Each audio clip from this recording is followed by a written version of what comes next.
Hi, everyone. Welcome to another episode of ASCEND TV. I'm your host, Dr. Leslie Cadet, a board certified occupational medicine physician and the founder of ASCEND Occupational Medicine Consulting. At ASCEND, we help self insured employers manage their work comp programs through medical advocacy or medical oversight to help rein in some of the claims that have just gone totally off the cliff. And today, we're going to be discussing a gentleman who was working in a store. So there were two tables, and he was trying to lower one table on top of the other. The wheels of the top table caught his left ring and pinky fingers, and as a result, partially amputated the ring finger and fractured the pinky finger. He underwent surgery, and 6 to 8 weeks into the healing process, the surgeon documented that the flap had healed successfully. And if you've watched this channel for any length of time, we've talked about the amount of time it takes for fractures to heal. So for a finger fracture, that can take anywhere from 4 to 8 weeks. And the patient is doing well.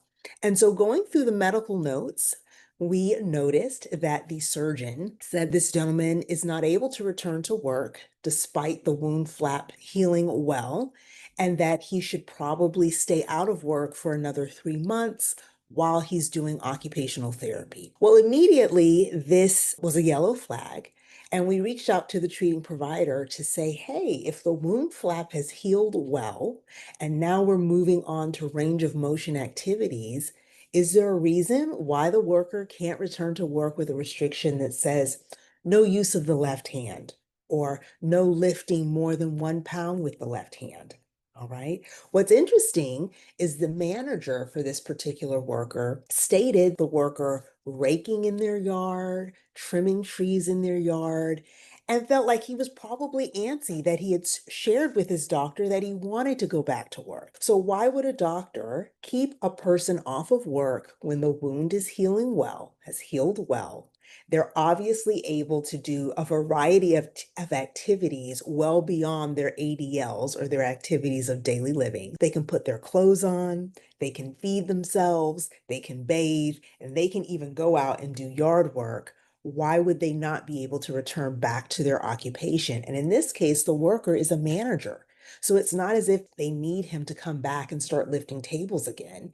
He's serving in more of a supervisory role where he can do some light computer work with the unaffected hand. I would argue, even with the injured hand, he can do paperwork and he can provide leadership to the team. Right?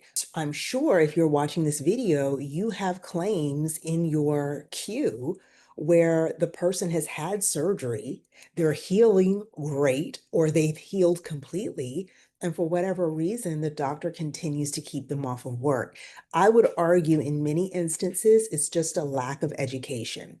In medical school, in residency, doctors are not taught about the return to work process. They're not taught how to write appropriate work restrictions. And so having someone like an ASCEND to be the intermediary and provide that education to the doctor so that you can get your work back at work is a win-win for everyone. Okay. Now, on average, a finger amputation can cost upwards of $16,000. But when we've got doctors who are not moving the ball, moving the needle, moving the case towards closure, you can spend upwards of $22,000 for a finger amputation, right? So the doctor's plan is to keep this worker off of work for another 3 months.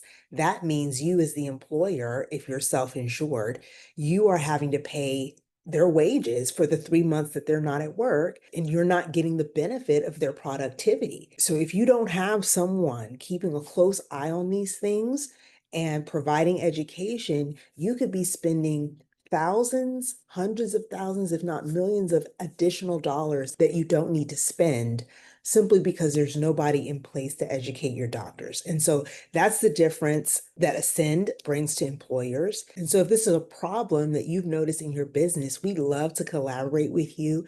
There's a link in the show notes so you can book a call with my team and we can talk more about how ASCEND can help your bottom line. Until next time, peace.